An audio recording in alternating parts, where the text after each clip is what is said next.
Alrighty then, let's continue, ladies and gentlemen. I am Chase Corrington. Welcome back to my YouTube channel.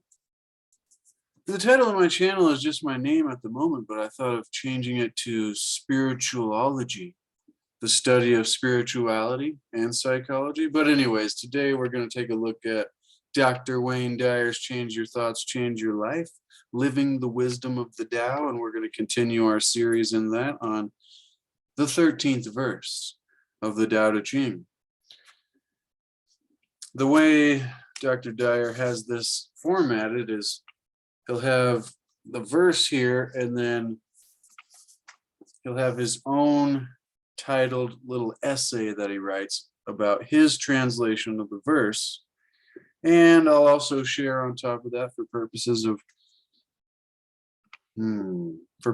of teaching and commentary and thinking and pondering and maybe getting a different perspective.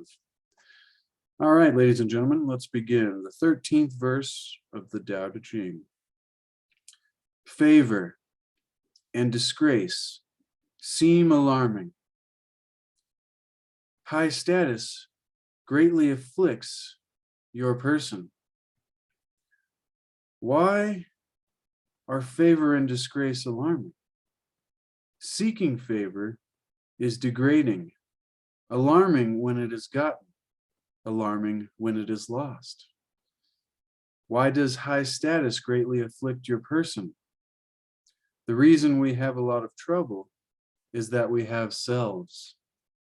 If we had no selves, what trouble would we have? Man's true self is eternal. Yet he thinks, I am this body and soon will die. If we have no body, what calamities can we have? One who sees himself as everything is fit to be guardian of the world. One who loves himself as every one is fit to be teacher of the world. That's a beautiful verse. Every single one of these verses is fantastic. I think what stood out to me there was favor. Why are favor and disgrace alarming? It's like it's alarming when it's gotten, or it's exciting maybe, or it's like, wow, like, oh, I got it. Favor or disgrace. Or if someone's giving you a bunch of praise, you're like, whoa. Sometimes there's certain individuals that take praise really well, but a lot of people that I know, I'm trying to fix that. A lot of people that I know, they don't, they kind of pass off compliments. And it's kind of weird that we do that when we receive compliments and try to say, oh, no, it was just that or that, instead of being like, thank you, I appreciate. It's something I myself need to work on, is accepting compliments, because favor is alarming when it's gotten, and it's also alarming when it's lost. Then you feel, a lack. And the same with disgrace, which is an interesting paradox that both of those would work similarly. And then the part about high status greatly afflicting your person. He goes, the reason we have a lot of trouble is because we have selves. If we had no selves, what trouble would we have? It's like all of our troubles come from our disconnectedness, or our feeling separate from everything else. Like, I am this and that is not me. And so therefore I am troubled, and this is not, or the thing outside of me is what is causing me to be troubled. It's one of those things I also learned from Wayne Dyer when he was talking about Siddhartha, the Buddha, and he was like, he was with his friend. I've said this before, but he's fasting, and his friend goes, why are you fasting? And the Buddha goes, I can laugh at hunger now. And the point was that there is the hunger, there is the hungerer, but then there is the part of you that isn't either one of those, and maybe is both at the same time. All right, maybe that's just my mind trying to describe the selves and the no selves. Like when we're not ourself anymore, we can choose to be identified with more than ourself, connected to. Living with an independent mind, Wayne Dyer titles this chapter. The essential message of this 13th verse of the Tao Te Ching seems to be that it's crucial to remain independent of both the positive and negative opinions of other people. Interesting. See, that's a different place than what I was thinking there. Regardless of whether they love or despise us, or maybe favor or disgrace us. If we make their assessments more important than our own, we'll be greatly afflicted. Seeking the favor of others isn't the way of the Tao. Pursuing status stops the natural flow of divine energy to your independent mind. You have a basic nature that is uniquely yours. Learn to trust that Tao nature and be free of other people's opinions. To me, I'll stop real quick and comment there. I feel like that's a beautiful way to describe the Tao or God or, you know, great spirit, great mystery, creator, whatever you want to call it. That universal intelligence, the energy that's doing everything. Because you have a basic nature that is uniquely yours. And that basic nature, I think, is a good way to describe that which is indescribable. Allow yourself to be guided by your essential beingness, the natural you that nourishes your independent mind. By contrast, chasing after favored status or lofty titles to display self-importance are examples of living from a mind that depends on external signals rather than the natural inner voice. And if you don't take the time, I'm going to comment again here, if you don't take the time to, meditate's an overused word, but take the time to sit and contemplate and like I want to say free your mind or empty your mind, but it's almost like sit and contemplate and stop filling your cup. Like if your mind is a cup, this great story, a guy goes to see a Zen master or something. The general gist of the story, guy goes to see Zen master because he knows all the things about Zen. And so he's so excited. He travels to wherever this country is, wherever the master is, and he's speaking with the master, telling him all the things, how excited he is, how everything he knows about Zen. The master says, "Would you like some tea?" And the man says, yes, of course, I'd love some tea. And he continues on about all the things that he knows about Zen. The master is pouring the tea, and he keeps pouring, and the cup starts overflowing and flowing out onto the table, and then it's flowing onto their laps, and the guy's like, "Whoa, you're over pouring. The cup is full." And the master says, "You are like the cup. You are so full that you cannot take anything new in.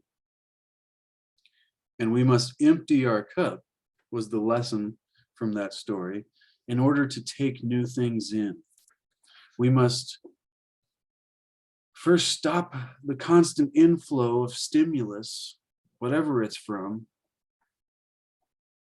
especially if it's from television. Turn off the television, of course, but even like I get addicted to listening to podcasts all the time. And, you know, sometimes I just got to sit and think. I do have a personal meditation practice, but it gets us to that natural you that Wayne Dyer was just talking about. And that's why I went on this little side tangent here, is that allowing ourselves to be guided by our essential beingness, our natural you that nourishes our independent mind, comes from first being able to empty our cup and then get connected to that inner part of ourselves without the rambling, constant, connection to future desires and past disappointments and all the things we're hearing about that people think. And, it's just a constant flow. We got to find a way. I like to just sit in the sun for a while, if it's sunny where you are. We just got a huge snow this morning, but it's sunny out now and it's starting to melt it. But anyways, let's continue on here. The Tao doesn't force or interfere with things. It lets them work in their own way to produce results naturally. Remember, the Tao does nothing, but leaves nothing undone. And so in the same way, we may be successful with our own efforts that may seem like a lack of effort. All right. Whatever approval is supposed to come your way will do so in perfect alignment. Whatever disfavor shows up is also part of this perfect alignment. Lao-tzu Riley points out that pursuing favor is alarming, regardless of the outcome. And something Wayne Dyer says is that trying to gain approval is a disapproving thing. People who seek approval are disapproving people. If you gain approval, as it continues here, you'll become a slave to outside measures and messages of praise. Someone else's opinion will be directing your life. If you gain disfavor, you'll push even harder to change their minds, and you'll still be directed by forces outside of yourself. It seems, I'll add here, the point that we're coming to is becoming inner directed.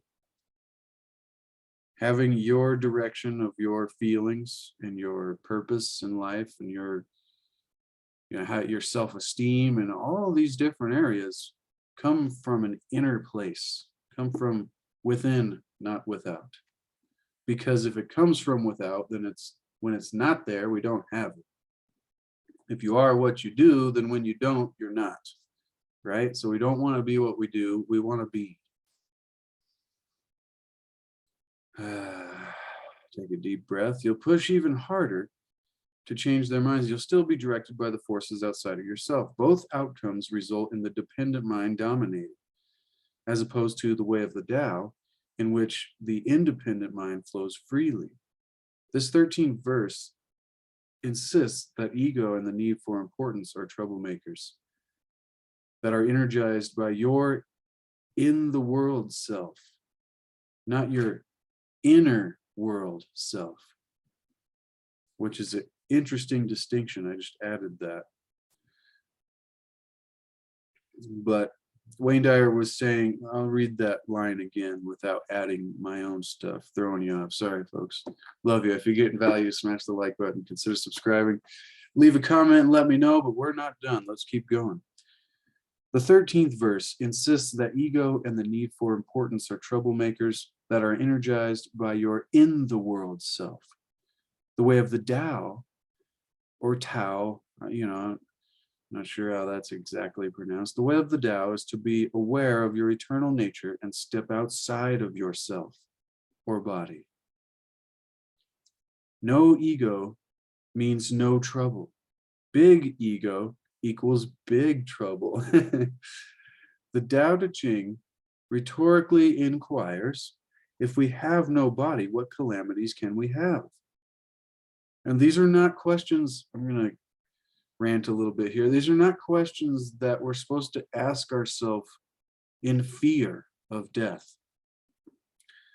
Rhetorically, when you ask yourself, if we have no body, what calamities can we have? You're not saying, well, if I die, then why worry? That's a silly way, an unenlightened way to look at what is being said there. I'll continue. If you ask yourself this question, you'll discover a divine invisible soul that's independent of the opinions of all the afflicted seekers populating the world. In the spirit of the Tao, your true nature will replace the pursuit of external favor with the awareness that what others think of you is really none of your business. Like if I give a speech, which is what Wayne Dyer says, if I create this video, my reputation is out of my hands and it's into your hands. And how many other people watch this video? And that's how many reputations I'll have at that moment. And as many people as have ever watched any of my videos or people that I've ever known in life, you have a million reputations and you can't live up to a million different ideas of who you are. So the important thing to get there is that your reputation of yourself, how you feel about yourself, is the only thing that really matters. I mean, I'm not saying don't care. I'm not saying go be a terrible person and say, well, it doesn't matter what anybody thinks of me. Because, you might find it hard to think well of yourself in that situation. Practice trusting your own inner nature, Wayne Dyer suggests. Every passionate thought that you have regarding how you want to conduct your life is evidence that you're in harmony with your own unique nature. That's a brilliant statement there. Every passionate thought that you have regarding how you want to conduct your life is evidence that you are in harmony with your unique nature. That makes me think of something I've heard in the past. It's like laziness is a sign that you're not interested. And so your passionate thoughts is your evidence that you're in harmony with what you're naturally interested in, your own unique nature. Your fervent belief, I'll continue, or Wayne Dyer continues, sorry, is all you need. Your fervent belief. If you're tempted to feel insecure because others disagree with you, recall that Lao-tzu counseled that seeking favor is degrading and will lead you out of touch with your true self.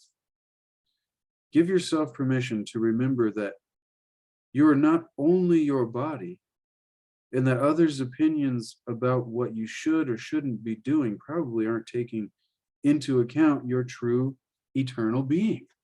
And that's another powerful thing. It's like, it's hard enough to try to explain your thoughts anyways, let alone get it across clearly that somebody else understands what you meant by the words you were saying. This is part of the reason why I got into all this philosophy stuff, but it's hard enough to get that across. And so to take into account somebody's idea of where you should be going and how you should be feeling about yourself and what you should be doing, like, that totally discounts your own personal journey.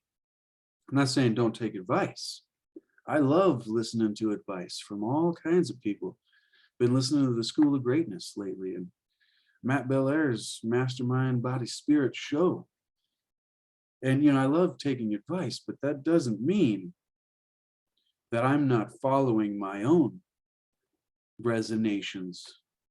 The things that I feel, the things that kind of call you or vibrate you, you feel interested just naturally and you have a passion for it, and it's hard to explain. I wouldn't have kept painting all these years if I didn't enjoy it. Nowadays I focus so much on trying to sell paintings and whatnot that I kind of took away from the whole enjoyment of the process, but that doesn't mean that I don't still enjoy it. Otherwise I wouldn't continue to do it. I would try to find something else that sells a lot better than paintings. By the way, if you're interested in owning one of my paintings in the back, check the description below. There should be a link down there to my Etsy shop. I really appreciate the support. That kind of supplements the minimum income I get from being a Michaels employee. It is funny though, I ended up working at an arts and crafts store. All right, let's get back to this and let's finish it up here. Give yourself permission to remember that you're not only your body,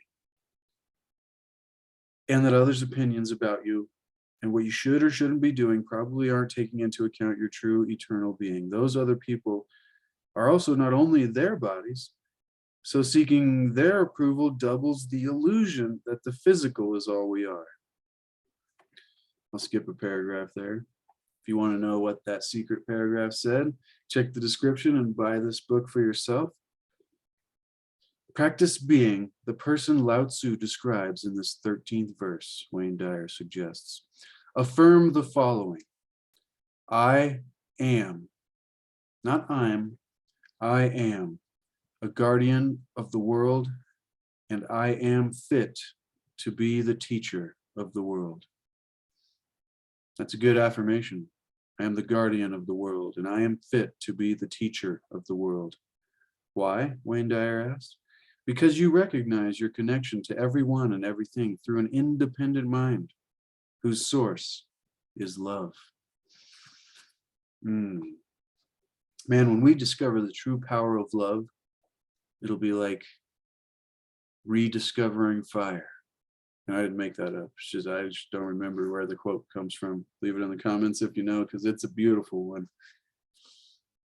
The approval that your worldly self sought will be felt as what it was. The dependent mind struggled to engage life as if it depended on external approval, but it doesn't.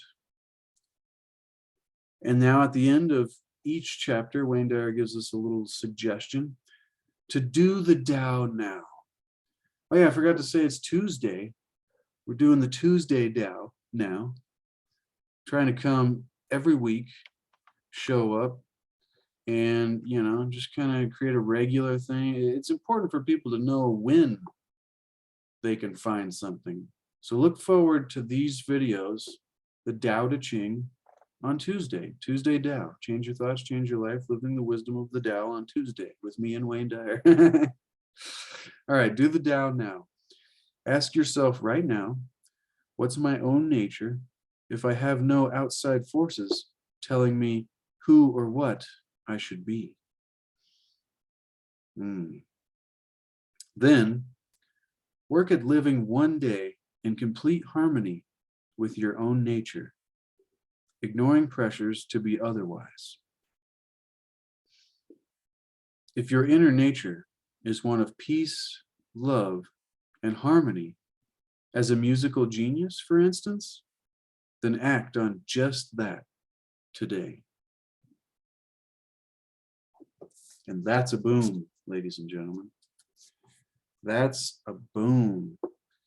That's a powerful couple questions there. What's my own nature if I have no outside forces telling me who or what I should be?